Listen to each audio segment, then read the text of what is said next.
Assalamualaikum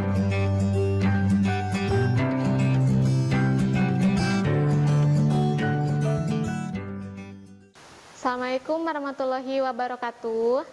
Perkenalkan, nama Ibu Intan Parwati.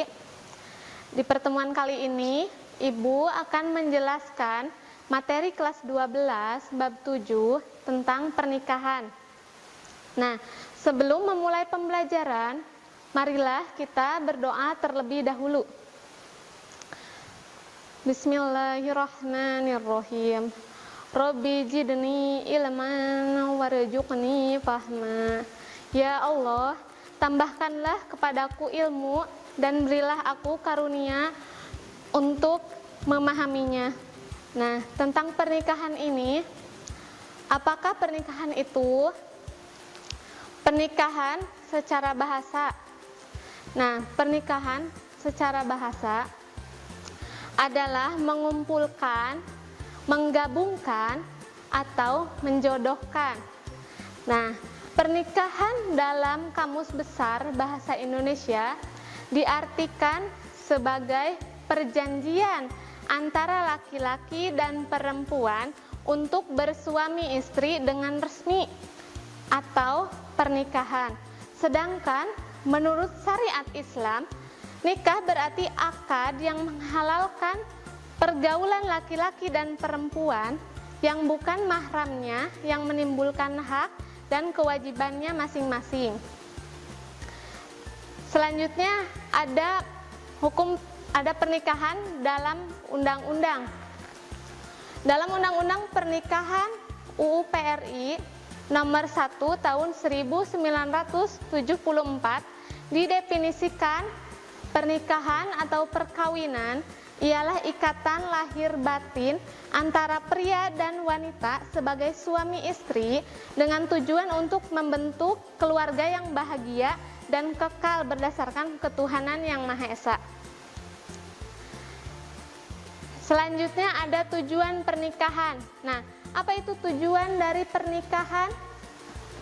Tujuan pernikahan untuk memenuhi naluri manusia yang asasi, untuk mendapatkan ketenangan hidup, untuk membentengi akhlak, untuk meningkatkan ibadah kita kepada Allah Subhanahu wa Ta'ala, untuk mendapatkan keturunan yang soleh-solehah, amin. Untuk menegakkan rumah tangga yang islami.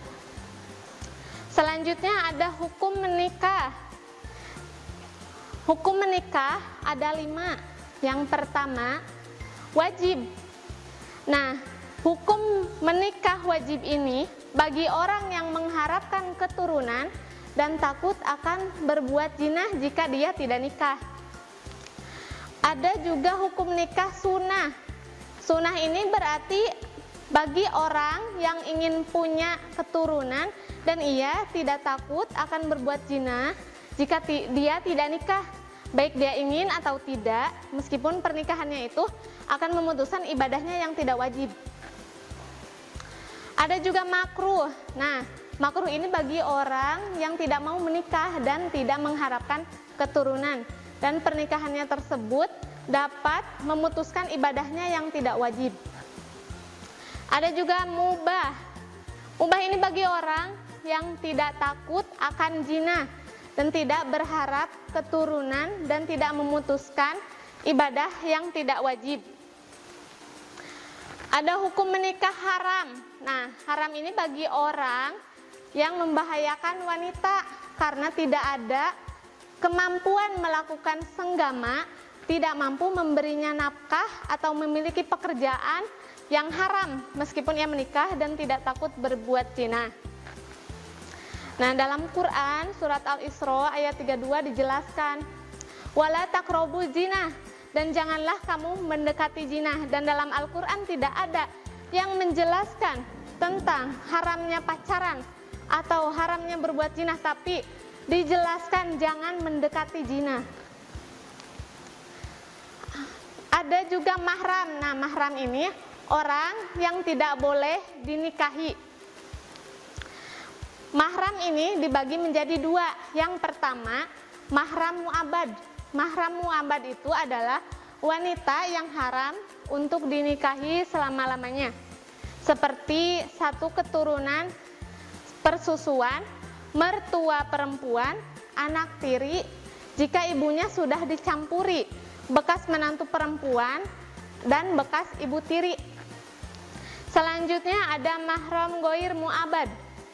Mahram goir mu'abad adalah mahram sebab menghimpun dua perempuan yang statusnya bersaudara, misalnya kakak dan adik, sepersusuan. Hal ini boleh dinikahi, tetapi setelah yang satu statusnya bercerai atau meninggal dunia, yang lain sebab istri orang dan sebab idah. Selanjutnya ada rukun nikah. Rukun nikah ada 4. Yang pertama calon suami, yang kedua calon istri, yang ketiga wali, dan yang keempat 2 orang saksi. Nah, calon suami ada syarat-syaratnya. Yang pertama, bukan mahramnya si wanita. Calon suami bukan termasuk yang haram dinikahi karena adanya hubungan nasab atau sepersusuan. Yang kedua, orang yang dikehendaki, yakni adanya keridhoan dari masing-masing pihak. Dan yang ketiga ada muayyan. Nah, muayyan ini berarti beridentitas jelas, jadi harus ada kepastian siapa identitas mempelai laki-laki dengan nama atau sifatnya yang khusus. Selanjutnya ada calon istri. Nah, ada syarat-syarat untuk menjadi calon istri. Yang pertama, bukan mahram si laki-laki, dan yang kedua terbebas dari halangan nikah. Misalnya masih dalam masa idah atau berstatus sebagai istri orang. Selanjutnya ada wali.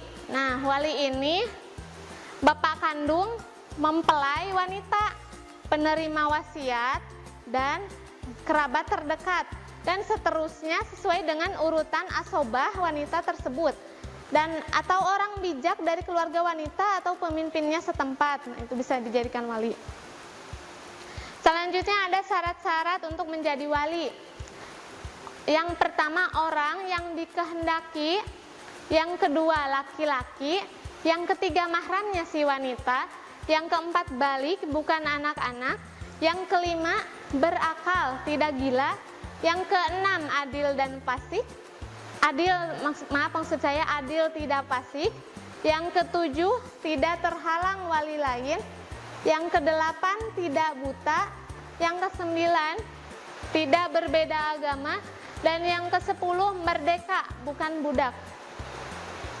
Nah, wali dibagi menjadi 2. Yang pertama ada wali nasab.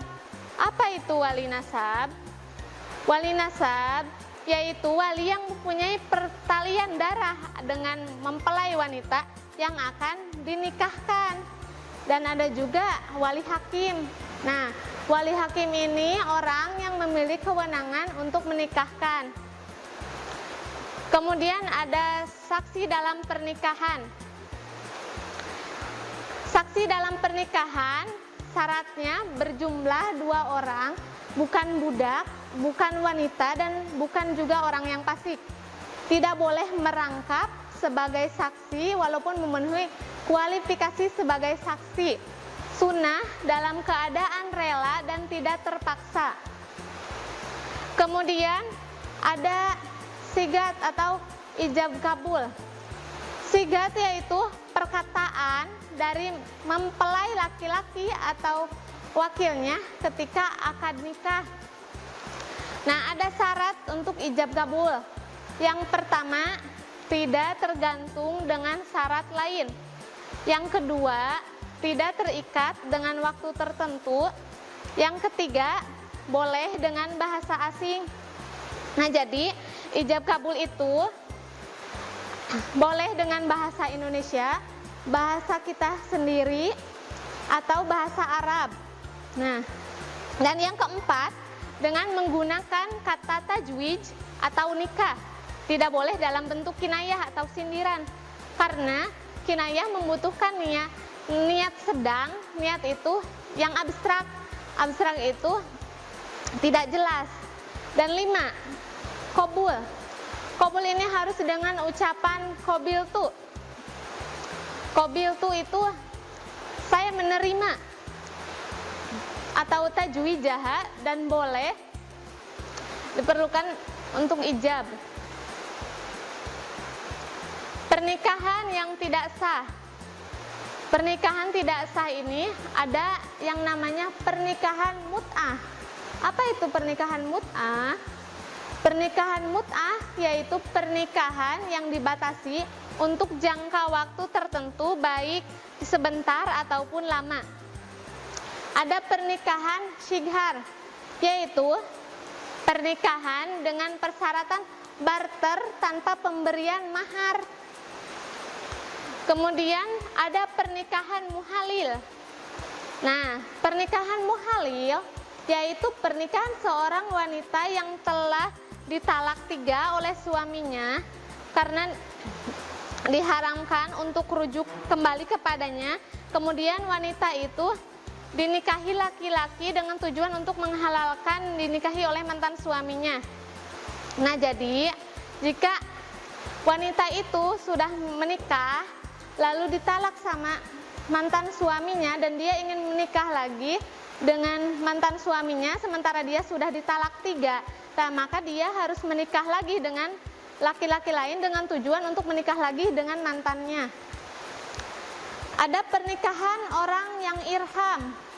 Orang yang irham, pernikahan orang yang sedang melakukan ihram haji atau umroh serta belum memasuki waktu tahmid.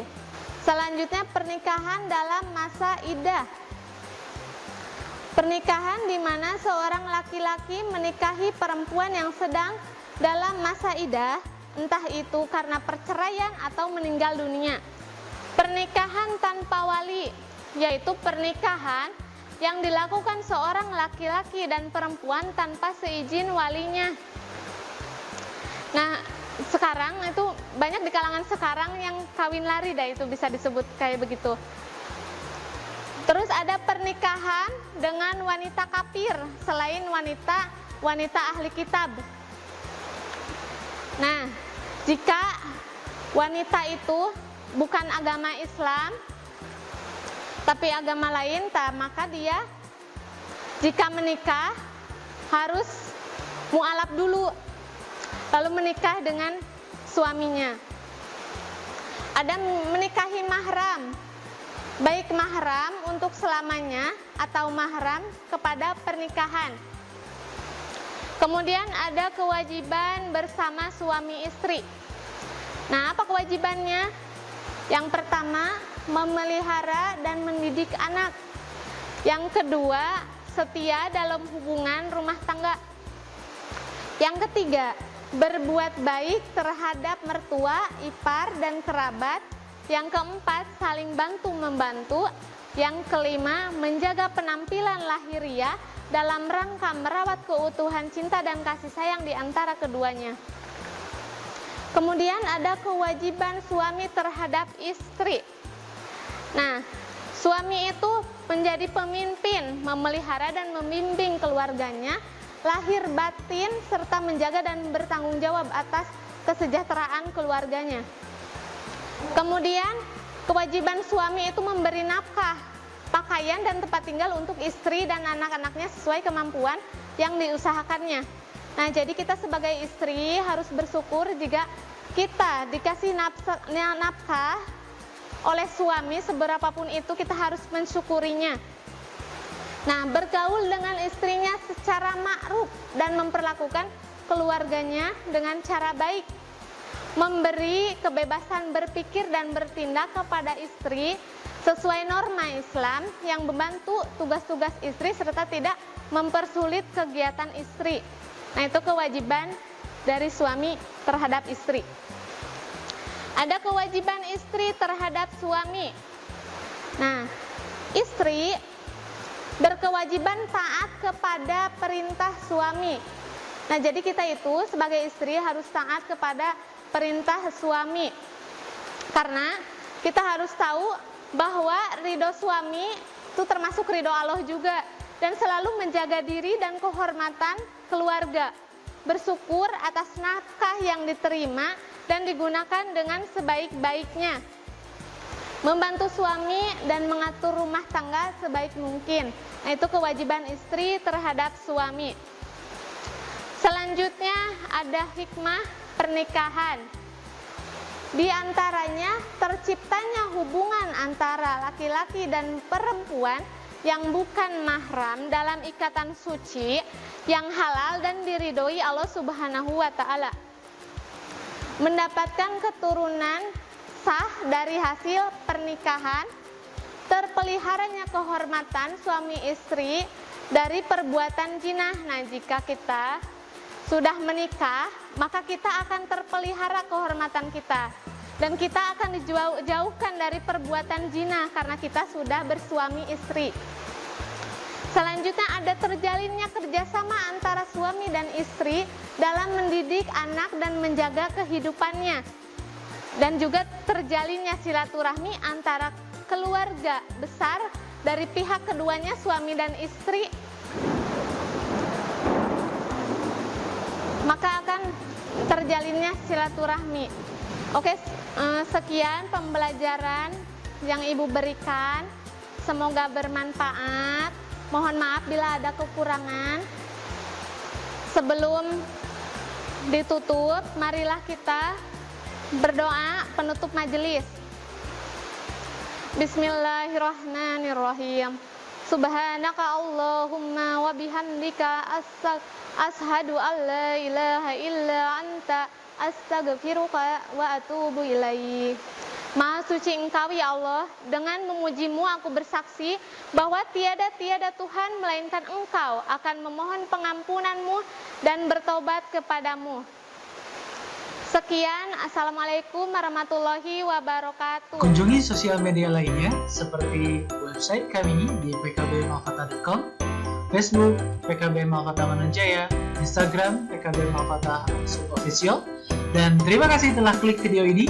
Jangan lupa like, comment, share, and subscribe untuk menunjukkan dukungan kamu terhadap channel ini. Enjoy the video PKB Malkota.